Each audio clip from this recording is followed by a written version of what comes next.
பட்டுன்னா பச்சை பாஸ் தான். 5 மாடி அவ்வளவும் பட்டு. Pachaiyappa's silks, Chennai, Kanchipuram, Vellore. Millets வாங்க பி மார்க்கெட்டுக்கு வாங்க. Be the change.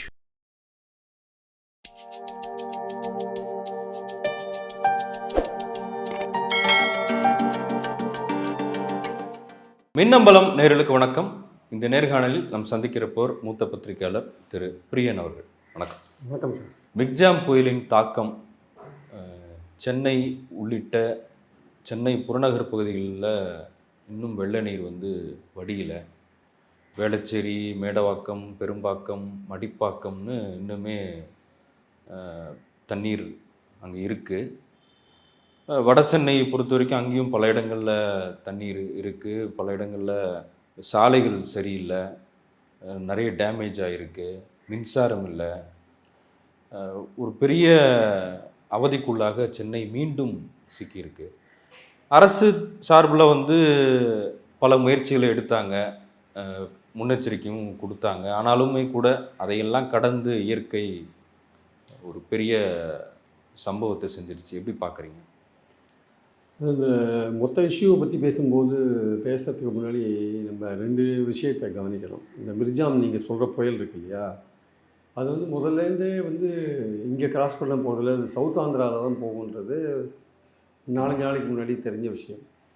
ஆனால் எதிர்பாராத ஒரு விஷயம் என்ன நடந்ததுன்னா, அது சென்னைக்கு கிட்ட 90 கிலோமீட்டர்ஸ் வந்த உடனே அது கிட்டத்தட்ட அங்கேயே ஒரு 18, 20, 22 மணி நேரம் அதே இடத்துல அப்படியே ஸ்டாட்டிக்காக அப்படியே நின்றுடுச்சு.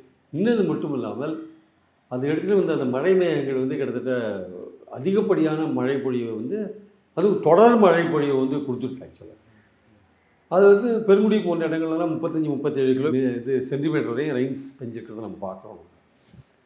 ஸோ அதனால் தொடர்ந்து இந்த மாதிரியான ஒரு 30க்கும் மேற்பட்ட சென்டிமீட்டரில் மழை பெய்யும் போது பிரச்சனைகள் வரதான் செய்யும். 20 சென்டிமீட்டரே சென்னை தாங்குது ஆக்சுவலாக. ஸோ 20 சென்டிமீட்டர் அக்டோபர் 21ஆம் வருஷம் அக்டோபர் மாதம் வெறும் 20 சென்டிமீட்டர் தான் மழை பெஞ்சுது. அன்றைக்கி கம்ப்ளீட்டாக டி நகர் முழுக்க பிரச்சனை. டி நகர் சவுத் சென்னையில் ரொம்ப பிரச்சனை ஆகிடுச்சு ஆக்சுவலாக. அது மாதிரிலாம் இருக்கும்பொழுது 30 சென்டிமீட்டருக்கு மேலே மழை பெய்யும்போது, தொடர் மழை பெய்யும்போது வாட்டர் அவ்வளோ சீக்கிரம் போகாது. ஏன்னா சென்னை ஒரு ஃப்ளாட் சிட்டி ஆக்சுவலாக. கடல் மட்டத்துலேருந்து ஒரு 2 மீட்டர் ஹைட்டில் தான் இருக்குது ஆக்சுவலாக. ஸோ இங்கே இங்கே 4 பேசின் இருக்குது மொத்தம். கொசத்தலையார் பேசின் இருக்குது, கூவம் பேசின் இருக்குது, அடையார் பேசின் இருக்குது, கோவளம் பேசின், 4 பேசின். இந்த நீர்நிலைகள் வழியாக தான் கடலுக்கு தண்ணி போகும் சிட்டியில் இருக்குது. அதே சமயம் பார்த்திங்கன்னா மாம்பலம் கால்வாய், விருகம்பாக்கம் கால்வாய், ஓட்டேரி கால்வாய், பக்கியாம் கால்வாய், நிறைய கால்வாய்கள் தான் இங்கே இருக்குது. ஸோ இந்த கால்வாய்களில் போய் இப்போது இவங்க கட்டுற ஸ்டாம் வாட்டர் ட்ரெயின் எல்லாமே இந்த கால்வாய்களோட லிங்க் பண்ணுவாங்க. இந்த கால்வாய்கள் தான் தண்ணி எடுத்துகிட்டு போயிட்டு கடலில் கொண்டு சேர்க்கணும். நார்மலாக ஒரு 12 சென்டிமீட்டர் வரையும் ரெயின் போகும்போது எல்லாமே ஃப்ளோலாம் கரெக்டாக போகும். 12 சென்டிமீட்டருக்கு மேலே போகும்போது என்ன ஆகுன்னா, அதுவும் புயல் மாதிரி சமயங்களில் என்ன ஆகுன்னா, இங்கேருந்து போகிற தண்ணி இந்த கால்வாய்கள் வழியாக போய் இந்த கூவம், அடையாறு, கொசத்தலையாறு, இந்த கோவளம் பேசினில் உள்ளே போய் கடலில் போகும்போது அங்கே கடல் தண்ணியை உள்வாங்காது. கடல் எதிர்த்து வரும் ஆக்சுவலாக. அப்போது இந்த இங்கேருந்து போகிற தண்ணி பின்வாங்கும் பொழுது இங்கே இருக்கிற தண்ணி, சிட்டிக்குள்ளே இருக்கிற தண்ணி அங்கே போகாது. தொடர் மழை இருக்கும்போது அது அப்படியே இருக்கும். அது அப்படியே அதனால் ரெசிடென்சியல் ஏரியாக்குள்ளெல்லாம் தண்ணி வரும். அந்த தண்ணி நின்ன உடனே உங்களுக்கு ஒரு 4-5 மணி நேரத்தில் அது மழை நின்ன உடனே 4-5 மணி நேரத்தில் வடியறதுக்கான வாய்ப்புகள் இருக்குது. அதுதான் சமீபத்தில் இந்த மழையில் நடந்ததை நம்ம பார்த்தோம். அதாவது திங்கட்கிழமை இரவு ஒரு 1 மணிக்கு மழை நின்று போச்சு. அதுக்கப்புறம் காத்தால 7 மணிக்கு பார்த்திங்கன்னா பெரும்பாலான முக்கியமான ஏரியாக்களெல்லாம் தண்ணி, எங்கெங்கே மழைநீர் வடிகாலெலாம் கட்டினாங்களோ அங்கெல்லாம் வடிஞ்சு போய் தண்ணி போனதை நம்ம பார்த்தோம். இன்னும் சில சிட்டிக்குள்ளே சில நகர்களெல்லாம் வேளச்சேரி போன்ற இடங்களில், வட சென்னையில் மூலக்கொத்தலமோ, வியாசரப்பாடியோ போன்ற இடங்கள்லாம் இன்னும் சில சந்துகள்லாம் தண்ணி இருக்கலாம். அது அங்கங்கே இருக்கிற லோக்கல் ப்ராப்ளம், பள்ளத்தில் இருக்கும், மேட்டில் இருக்கும், அந்த மாதிரி விஷயங்கள் லோக்கல் ப்ராப்ளத்தை பொறுத்து இருக்குது. அதை நீங்கள் மோட்டார் வச்சு எடுக்கிறதோ அந்த மாதிரிலாம் அங்கே மழைநீர் வடிகால் கட்டாத கூட இருக்கலாம். மொத்தமாக சிட்டி முழுக்க மழைநீர் வடிகாலில் லிங்க் பண்ணிட்டாங்கன்னா இல்லை ஆக்சுவலாக. இன்னும் அது வரைக்கும் பண்ணலை ஆக்சுவலாக. அது அதிமுக காலத்தில் ஒரு 1300 கோடி ரூபா செலவு பண்ணி கட்டினாங்க. அதுக்கப்புறம் ஓரளவுக்கு 755 கிலோமீட்டர் ஒன்று கட்டினாங்க. அதுக்கப்புறம் 2022 ஸ்டாலின் அவர்கள் வந்த பிறகு 21 வெள்ளத்தின் அடிப்படையில் ஒரு திருப்புகழ் கமிட்டின்னு ஒரு கமிட்டியை போட்டு எங்கெங்கே அதிகமாக வெள்ளம் சேருது, அது டி நகர், புளியந்தோப்பு, வேளச்சேரி போன்ற பல பகுதிகள், வடபழனி பல பகுதிகள் அடையாளம் கண்டு அங்கெல்லாம் ஸ்டாம் வாட்டர் ட்ரெயினுக்கு இம்பார்ட்டன்ஸ் கொடுக்கணும்னு அதை எடுத்து ஒரு 1033 கிலோமீட்டரில் கட்டுறதுக்கு ஒரு 4070 கோடி 3 வருஷத்துக்குள்ளே கட்டணும். இந்த 22ஆம் வருஷம் அனௌன்ஸ் பண்ணது. 22, 23, 23, 24, 24, 25. ஸோ 25ஆம் வருஷம் மார்ச் மாதத்துக்குள்ளே முடிக்கணும். நம்ம இப்போ ஒரு வருஷம் தான் அதில் கம்ப்ளீட் பண்ணியிருக்கோம். இப்போ வந்து அந்த ஃபைனான்ஷியல் இயரில் 3 வருஷத்துக்குள்ளே 4070 கோடி முடிக்கணும். அதில் வந்து ஒரு வருஷம் தான் கம்ப்ளீட் ஆகிருக்கு. 22லேருந்து 23 கம்ப்ளீட் ஆகிருக்கு. திருப்புகழ் குழு வந்து முதலமைச்சர்கிட்ட ஒரு அறிக்கை சமர்ப்பிக்கிறாங்க. இனிமேல் வெள்ள பாதிப்புகள் சென்னையில் வராதுன்னு தானே அந்த அறிக்கை சொல்லுது. அதான் இதெல்லாம் பண்ணினால் இந்த 1033 கிலோமீட்டரில் 4070 கோடிக்கு 3 வருஷ காலத்துக்குள்ளே பண்ணினால் வராது. அது இப்போ ஓரளவுக்கு பாதி கிட்டத்தட்ட பாதி 40%, 45% பண்ணியிருக்காங்க வச்சுக்கோங்களேன். அதனால தான் இப்போ வந்து சில ஏரியாக்கள்லாம் தண்ணி வடிஞ்சும் சில ஏரியாக்கள் இன்னும் தண்ணி இருக்கிறதுக்கு காரணம் சென்னையிலேயே சொல்கிறேன்.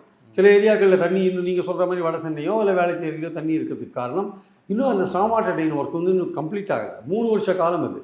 ஜூன் மாதம் 22ஆம் தேதி அதை அனௌன்ஸ் பண்ணாங்க. அது வந்து ஏஷியன் டெவலப்மெண்ட் பேங்க்கு, ஜப்பான் கூட்டுறவு நிறுவனம், உலக வங்கி, பல்வேறு சர்வதேச நிதி ஆதாரங்களை நிதி ஏஜென்சிகள் தான் பணம் வாங்கி பண்ணுறாங்க. ஆக்சுவலாக அப்படி பணம் பண்ணும்பொழுது நிதி கிடைக்கிறது போன்ற விஷயங்களை பொறுத்து ஸ்கீம் டிலே ஆகிறதுலாம் உண்டு. ஆனால் இந்த ஃபினான்ஷியல் இயருக்கு பிளான் பண்ண விஷயம், இந்த மழைக்காலத்துக்குள்ளே பிளான் பண்ணுற மாதிரியான விஷயங்களை பண்ணி முடிச்சுட்டாங்க. ஆக்சுவலாக பண்ணி முடித்ததுனால தான் சில ஏரியாக்களில் வந்து ஃப்ரீயாக இருக்கிற மாதிரியும் ஒரு பிரச்சனையும் இல்லாத மாதிரியும், எந்தெந்த நேரத்தில் இன்னும் அடுத்த 2 வருஷத்தில் கட்டுறதா இருந்தாலும் அந்தந்த ஏரியாக்களில் இன்னும் பிரச்சனை இருக்கிற மாதிரியான ஒரு தோற்றம். ஸோ அதனால் வந்து ஒன்றுமே பண்ணலைன்னு சொல்ல முடியாது, முற்றிலும் பண்ணிட்டாங்கன்னு சொல்ல முடியாது. ஒரு அந்த அந்த அந்த ப்ராசஸ் போயிட்டுருக்கு. அந்த ப்ராசஸ் போயிட்டு இருக்கும்போது நடுவில் இந்த விஷயங்கள் வந்திருக்கு. இல்லை, ப்ராசஸ் போயிட்டு இருக்குன்னா அப்போ அரசாங்கத்துக்கு தெரியணும்ல. இப்போ இந்த மழையை இன்னும் தாங்கக்கூடிய சக்தி சென்னைக்கு இல்லை, சில ஏரியாக்களுக்கு இல்லைன்னா அப்போ அங்கே ஒரு அலர்ட் முன்னாடியே அவங்க செஞ்சுருக்கணும்ல. அது அந்த இடத்துல என்ன தப்பு பண்ணாங்கன்னா, இந்த மாதிரி ஒரு கண்டினியூஸ் ரெயின் 30 சென்டிமீட்டருக்கு மேலே பெய்யும்னு அவங்க எதிர்பார்க்கல. ஆக்சுவலாக அந்த புயல் வந்து அதோட யூஷுவல் கோர்ஸில் போகும்போது மழையை வரும், ஒரு 12 சென்டிமீட்டர் 10 சென்டிமீட்டர் மழை பெஞ்சிட்டு அது போயிடும்னு நினச்சாங்க. பட் இவங்களுக்கு எதிர்பார்த்ததுக்கு மாறாக பெஞ்சிருக்கும். ஆனால் இயற்கையை நீங்கள் என்றைக்குமே வெல்ல முடியாது, அது இயற்கை தான். ஆனால் நம்மளுடைய பாயிண்ட் என்னென்னா, அப்படியுமே வந்து இவங்க வந்து இந்த மழை கால ஏற்பாடுகளை முன்னாடியே பண்ணினாங்க. 23,000 ஸ்டாஃபை டிப்யூட் பண்ணாங்க. கார்பரேஷனில் மீட்டிங்லாம் நடத்தினாங்க. நேரு போய் பல மீட்டிங்லாம் நடத்தினார். சிஎம்ஏ போய் கண்ட்ரோல் ரூம்லாம் போய் பார்த்தார், அங்கே போய் பார்த்தார், இங்கே போய் பார்த்தார். இருந்தாலுமே இதெல்லாம் எல்லாமே நீங்கள் பண்ணினா கூட சில ஏரியாக்களில் இன்னும் பிரச்சனைகள் இருக்க தான் செய்யுது, தண்ணி தேங்க தான் செய்யுதுன்ற அந்த உண்மையை வந்து நம்ம மறைக்க முடியாது. அது வந்து எந்த அளவுக்கு அதை தண்ணி தேங்கிறதுன்னு இல்லை, இப்போ மூன்றாவது நாள் இன்னைக்கு இன்னுமே தண்ணி வடியல. அதான் இன்னும் வடியலைன்னா அப்போ அதுக்கான ஏற்பாடுகள் செய்யலை, அதுக்கான மோட்டாரை கொண்டு போய் நிறுத்தி அதை ஏற்பாடுகள் செய்யலை அப்படின்ற விஷயம் இருக்கு. மக்கள் என்ன சொல்கிறாங்கன்னா, சரி நீங்கள் தண்ணி வந்துருச்சு, அட்லீஸ்ட் போட்டையாவது ஏற்பாடு பண்ணுங்க, இங்கேருந்து வெளியே கொண்டு போங்க அப்படின்னு கேட்குறாங்க. அதான் மழை நின்ற பிறகு நீங்கள் பண்ணுற ஏற்பாடுகள் வந்து இன்னும் சுறுசுறுப்பாக இருக்கணும். எந்தெந்த இடத்துல பிரச்சனைகள் வந்து இருக்குது, எந்தெந்த இடத்துல உடனடியாக தீர்வு தேவை அப்படின்றதுல நான் 2015 இதே மாதிரி ஒரு விஷயத்தை சந்தித்தோம். 2015 வந்து தென் சென்னையில் தான் இருந்தது, வட சென்னையில் ஒன்றுமே இல்லை. அந்த செம்பரமாக்கத்தினால தென் சென்னை தான் பாதிக்கப்பட்டது. அதுவும் டி நகர், வேளச்சேரி, மடிப்பாக்கம், பள்ளிக்கரணை அந்த ஏரியாக்கள் தான் பாதிக்கப்பட்டதே தவிர வட சென்னையில் ஒன்றுமே இல்லை அந்த 2015. ஆமாம். ஆனால் இப்போ வந்து ஹோல் சிட்டியே அஃபெக்ட் ஆகிருக்கு மட்டும் இல்லை, ஹோல் சிட்டியை சுற்றி புறநகரோட அஃபெக்ட் ஆகிருக்கு. கம்ப்ளீட்டாக புறநகரம் அஃபெக்ட் ஆகிருக்கு. சிட்டியோட ப்ராப்ளம் வேறு, புறநகரோட ப்ராப்ளம் வேறு. நான் சொல்கிறது குடியிருப்பு பகுதிகளில் தேங்கி தான் இருக்குது. அதுக்கெல்லாம் ஸ்பெஷல் அட்டென்ஷன் கொடுத்து எடுக்கணும். ஏன்னா அங்கே இருக்கிற மக்கள் பாதிக்கப்படும் போது அதை வந்து அந்தந்த கவுன்சிலர் வந்து பண்ணணும், திமுக கவுன்சிலர்ஸ் பண்ணணும். பட் எக்ஸாக்டாக இங்கே இருக்கிற திமுக கவுன்சிலர் எத்தனை பேர் ஸ்பாட்டில் இருக்காங்க, ஃபீல்டில் இருக்காங்கன்னு நமக்கு தெரியாது. ஆக்சுவலாக எத்தனை எம்எல்ஏக்கள் ஃபீல்டில் இருக்காங்க, நிவாரண வேலைகள் பண்ணுறாங்கன்னு நமக்கு தெரியாது ஆக்சுவலாக. ஆனால் முதல்வர் வந்து ரொம்ப பிஸியாக இருக்கார், அவர் வந்து இந்த கண்ட்ரோல் ரூம்லாம் போய் பார்க்குறாரு அப்படின்லாம் சொல்கிறாங்க. ஆனால் என்ன வேடிக்கைன்னா, இந்த 1913 ஒரு நம்பர் கொடுத்தாங்க. அந்த நம்பரில் பண்ணாருன்னா, சொத்து வரி கட்டி விட்டீர்களா, இல்லை இருந்தால் கட்டி விடவும்னு சொல்லிட்டு ரெக்கார்டட் வாய்ஸ் போட்டு கட்டாது அவங்க கொடுத்த நம்பரில். புயல் பற்றின ஏதாவது அவசர தகவல் சொன்னால் இந்த நம்பருக்கு கான்டாக்ட் பண்ணினாங்க. அந்த நம்பர் ஒர்க் பண்ணல சரியா. இதெல்லாம் வந்து இந்த மாதிரி விஷயங்கள்லாம் இருக்குது. அப்புறம் வாட்ஸ்அப் நம்பர் கொடுத்தா வாட்ஸ்அப்பில் ஒரு பதிலும் வரமாட்டேங்குது, வாட்ஸ்அப்பில் அனுப்பிச்சா. ஸோ இந்த மாதிரி விஷயங்கள்லாம் இருக்குது. இப்போ அங்கே சொல்லும் போது இப்போ 2015 இதே மாதிரி ஒரு சம்பவத்தை சந்திக்கிறோம். 2023 அதே மாதிரியே போட்டு விடுற நிலைமை வருதுன்னா அப்போ இடையில என்னதான் நடந்துச்சு? இப்போ எதுவுமே நடக்கலையா? தான் இடையில நடந்த விஷயங்கள்னால அது இன்னும் முழுமையடையலைங்கிறீங்க? முழுமையடையலை. இன்னும் சில பகுதிகளில் வந்து இன்னும் சரியாக காரியம் நடக்கலை. ஆக்சுவலாக வந்து இப்போது பெரும்பாலும் பார்த்தீங்கன்னா சிட்டிக்குள்ளே இருக்கிற பிரச்சனையை விடுங்க, சிட்டிக்குள்ளே சில பகுதிகள் நல்லா இருக்குது, சில பகுதிகள் நல்லா இல்லை. புறநகர்கள் பிரச்சனை பார்த்திங்கன்னா பெரும்பாலும் ஏரிகள் சார்ந்த ஒரு பிரச்சனை தான், ஏரிகள் சார்ந்த பிரச்சனை. இப்போ உதாரணமாக வந்து நீங்கள் முடிச்சூர், வரதராஜபுரமோ, அந்த சைடில் மன்னிவாக்கமோ அந்த ஏரியாலாம் பார்த்தீங்கன்னா உங்களுக்கு வந்து ஏகப்பட்ட ஏரிகள் இருக்குது அந்த ஏரியாலாம். இந்த பக்கம் இவன் பள்ளிக்கரணை, இந்த பக்கம் பார்த்தீங்கன்னா கூட நிறைய ஏரி, பொன்மார், இந்த ஏரி, இந்த சைடெலாம் பார்த்தீங்கன்னா கேளம்பாக்கம், நிறைய ஏரிகள் இருக்கிற ஊர். அதெல்லாம் ஏரிகள் பகுதியில் நீங்கள் குடியிருப்புகள் கட்டின பிறகு ஏரி ரொம்பும் பொழுது இந்த மாதிரி மழையில் ஏரி யாராவது வெட்டி விட்டுறாங்க. வெட்டி விட்டால் அது என்ன ஆகுது, இவங்க அந்த கேட்டட் கம்யூனிட்டின்னு பெரிய பெரிய மல்டி ஸ்டோரி காம்ப்ளெக்ஸ்லாம் அது உள்ளே வந்து தண்ணி கம்ப்ளீட்டாக வந்துடுது. அங்கேருந்து வெளியில் போகிறதுக்கு வழி இல்லாத இருக்குது ஆக்சுவலாக. பட் அதான் அடிப்படையாக வந்து சென்னையை கவனிக்கிறத விட இப்போ வந்து புறநகர்களை வந்து பார்க்க வேண்டிய அவசியம் நிறைய வந்திருக்கு இந்த கவர்மெண்ட்டுக்கு ஆக்சுவலாக. இப்போ புறநகரில் இருக்கிற ஏரிகள் இருக்குல்ல, அந்த இப்போ உதாரணமாக பார்த்தீங்கன்னா செம்பரம்பாக்கத்துகளோட அதுக்கு ஏற்படுற அழுத்தத்தை வந்து தவிர்க்க வேண்டிய அவசியம் இருக்குது. உதாரணமாக வந்து செம்பரம்பாக்கம் ஏரி அடையாறில் கலக்கிற இடம் இருக்குல்ல, அதில் ஏற்கனவே ஒரு 40,000 கியூசெக்ஸ் தண்ணி செம்பரம்பாக்கத்துலேருந்து அடையாறில் கலக்குது வச்சுக்கோங்க. அந்த கலக்கிற இடத்துக்கு மேல்புறத்தில் ஒரு 3-4 கிலோமீட்டர் தள்ளி தான் அடையாறே ஆரம்பிக்குது ஆக்சுவலாக. அடையாறே அங்கே தான் ஆரம்பிக்குது. அந்த அடையாறு ஆரம்பிக்கிற இடத்துல வந்து ஒரு கிட்டத்தட்ட ஒரு 100 கணக்கான ஏரிகளோட தண்ணி வந்து அந்த இடத்துல சேருது. ஏற்கனவே அங்கே அடையாறில் அந்த ஏரிகள் தண்ணி சேர்ந்து வரும்பொழுது, செம்பரம்பாக்கம் தண்ணியும் அடையாறில் சேர்கிற இடத்துல வரும்பொழுது அங்கே ஏரிகள்லேருந்து வர தண்ணி வந்து பிளாக் ஆகுது. அது அவ்வளோ எதிர்பார்த்த அளவு வேகமாக வரமாட்டேங்குது. அப்போ அது அந்த தண்ணி பின்வாங்கும் போது என்ன ஆகுது, இங்கே 40,000 கியூசெக்ஸ் இங்கே வரும்போது அது பின்வாங்கும் போது என்ன ஆகுது, அந்த ஏரிகள்லாம் உடையப்பட்டு அங்கே அந்த இருக்கிற ரெசிடென்ஷியல் ஏரியாலாம் இதாகுது. மணிவாக்கமோ, வரதராஜபுரமோ, முடிச்சூரோ இந்த ஏரியாக்கெல்லாம் இதாகுது. அதே மாதிரி இந்த பகுதியிலையும் அந்த மாதிரி பிரச்சனைகள் உடச்சி விட்றாங்க ஏரிகளை. ஸோ அதனால் முதல்ல வந்து இப்போது சிட்டியை விட மஃபசலில் இருக்கிறவங்க குரல் ரொம்ப ஜாஸ்தியாக இருக்குது. அதை நீங்கள் சரி பண்ணணும்னா மஃபசலில் இருக்கிற ஏரிகள் இருக்குல்ல, அந்த ஏரிகளெல்லாம் ஆழப்படுத்தி அதோட கரைகளெல்லாம் நீங்கள் பலப்படுத்தணும். அதன் மூலமாக செம்பரம்பாக்கம் அந்த அடையாறு ஆற்றுல வரக்கூடிய தண்ணி இருக்குல்ல, அது அதிகமாக வர்றது வந்து குறைக்கலாம். அது செம்பரம்பாக்கத்தோட வடிகால் மட்டுமே அது இருக்கும். அந்த ஏரிகளோட வடிகாலை வந்து அங்கே நிறைய தேக்கி வச்சு ரொம்ப குறைவான தண்ணியை நீங்கள் செம்பரம்பாக்கத்தில் விடுறதன் மூலமாக இங்கே இந்த சைடு செம்பரம்பாக்கம் சிட்டிக்குள்ளே வரும்போது பாதிப்புகளை குறைக்கிறதுக்கான வாய்ப்புகள் இருக்குது. அதே மாதிரி அந்த பக்கமும் பார்த்திங்கன்னா உங்களுக்கு அடையாறில் வந்து அந்த ஏரிகள் தண்ணி உள்வாங்காததுனால அந்த பக்கம் இருக்கிற முடிச்சூர், வரதராஜபுரம் போன்ற பகுதிகளும் பாதிக்கிறதுக்கு வாய்ப்பு இருக்குது. அதனால் இமீடியட்டாக இந்த கவர்மெண்ட் வந்து புறநகர்களில் கவனம் செலுத்தணும். இந்த சிட்டியை பொறுத்த மட்டும் பாதி வேலை நடந்து முடிஞ்சிருக்கு, இன்னும் பாதி வேலை நடக்கும் போது இன்னும் 2 வருஷத்தில் நடக்கும். 25க்குள்ளே அது நடக்கணும் ஆக்சுவலாக. அப்படி 4070 கோடி அதுக்காக தான் ஒதுக்கியிருக்காங்க. அது திட்ட மதிப்பீடு போட்டிருக்காங்க. அது 5000 கோடிக்குள்ளே 5500 கோடி கூட போகலாம், சொல்ல முடியாது. பாயிண்ட் என்னென்னா வந்து நகர்ப்புறத்தை நீங்கள் கவனிக்கிறத விட மக்கள் அதிக அளவு வந்து இப்போது புறநகர் பகுதிகளில் குடியேறி இருந்திருக்காங்க. ஸோ புறநகர் பகுதிகளில் நீங்கள் தாம்பரம் கார்பரேஷன் ஆக்கிட்டீங்க, ஆவணியை கார்பரேஷன் ஆக்கிட்டீங்க. இன்னும் அது பழைய முனிசிபாலிட்டிலாம் கிடையாது. அதனால் வந்து நீங்கள் இன்னும் மெகா பிளான் அதுக்கெலாம் வந்து இன்னும் வந்து அடுத்த 50 வருஷ காலத்தை கணக்கில் வச்சு நீங்கள் பிளான் பண்ண வேண்டிய அவசியம் இருக்குது ஆக்சுவலாக. ஸோ அதை கணக்கில் வச்சு நீங்கள் அந்த தாம்பரம் மாநகராட்சியோ, ஆவடி மாநகராட்சியோ பல வேலைகளை செய்ய வேண்டிய அவசியம் இருக்குது. அங்கே இருக்கிற நீர்நிலைகளை ஆழப்படுத்த வேண்டிய அவசியம் இருக்குது. கரைகளை பலப்படுத்த வேண்டிய அவசியம் இருக்குது. செம்பரம்பாக்கம் அடையாறு ஆழப்படுத்த வேண்டிய இருக்குது. கரைகளை பலப்படுத்த வேண்டிய அவசியம் இருக்குது. இந்த மாதிரி விஷயங்கள் நீங்கள் இப்போ சைதாப்பேட்டையிலேயே நீங்கள் வந்து நீங்கள் கரெக்டாக கரைகளை பலப்படுத்தி செவுறு கட்டியிருந்தீங்கன்னா இந்த பக்கம் வந்து வீட்டுக்குள்ளெல்லாம் தண்ணி போகாது. சைதாப்பேட்டையிலேயே அடையாறு நேற்றெல்லாம் வீட்டுக்குள்ளே தண்ணி போயிருக்கிறது உண்மை. ஸோ அது மாதிரி பல ஏரியாக்கள் அது மாதிரி போகிறது.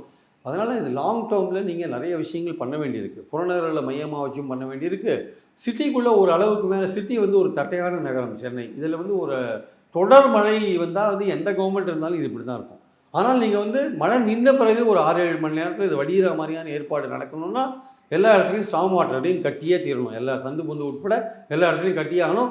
கட்டுறதை கரெக்டாக வந்து கால்வாய்களோடு லிங்க் பண்ணணும். அது ஓட்டேரி கால்வாயோடையோ, விருங்கம்பாக்கம் கால்வாயோடையோ, பக்கிங்ஹாம் கால்வாயோடையோ, மாம்பலம் கால்வாயோட நீங்கள் லிங்க் பண்ணினா தான் அது வந்து கரெக்டாக போய் அது கடலில் போய் சேரும். ஸோ இந்த விஷயங்கள்லாம் பண்ணாமல் நீங்கள் வந்து லிங்க்கெல்லாம் கொடுக்காத வச்சுருந்தீங்கன்னா பிரச்சனைகள் வரதான் செய்யும். அதனால் இந்த மழைக்கு கண்டினியூஸாக பெய்த இந்த மழைக்கு நிச்சயமாக மக்கள் பாதிப்புக்குள்ளாக இருக்கிறார்கள். இப்போ பிரதமர் மோடி ஆறுதல் தெரிவிச்சிருந்தார். மத்திய அரசு வந்து 5000 கோடி நிதி கொடுக்கணும் அப்படின்னு முதலமைச்சர் ஸ்டாலினும் கேட்டிருந்தார். அதை எப்படி பார்க்குறீங்க?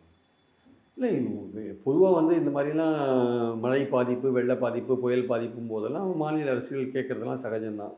அது குஜராத் 1000 கோடி கேட்டால் உடனே மறுநாளே கொடுத்துருவாங்க. மற்ற ஸ்டேட்லாம் கேட்டால் அங்கே சென்ட்ரல்லேயே ஒரு கமிட்டி வரும். அது ஒரு 10 நாள் கழிச்சு வந்து கமிட்டி சுற்றி பார்க்கும். அது போய் அங்கே போகும்போது அதிகம் கொடுக்கும். அவன் கேட்டதில் 25% கொடுத்தா அதுவே பெரிய விஷயமா இருக்கும். அதனால் இவங்க 5000 கோடி கேட்டதுனாலேயே அவங்க மோடி கொடுத்துருவாங்கலாம் கிடையாது. பட் இங்கே வந்து 5000 கோடி கேட்கறதுக்கான என்ன பாதிப்புகள்ன்ற விஷயத்தை கணக்கோடு கரெக்டாக வந்து எடுத்து அதை டீல் பண்ணி குறைஞ்சபட்சம் அதில் ஒரு 75% வாங்கி சென்னையோட இன்னும் மிச்சம் மீதி இருக்கிற பகுதிகள் இப்போ இந்த மழையிலேருந்து உங்களுக்கு எந்தெந்த பகுதிகள் இன்னும் நல்லா பாதிக்கப்பட்டிருக்குன்னு திருப்பூர் கமிட்டி சொன்னதை விட இன்னும் பல விஷயங்கள் உங்களுக்கு தெரிய வந்திருக்கும்.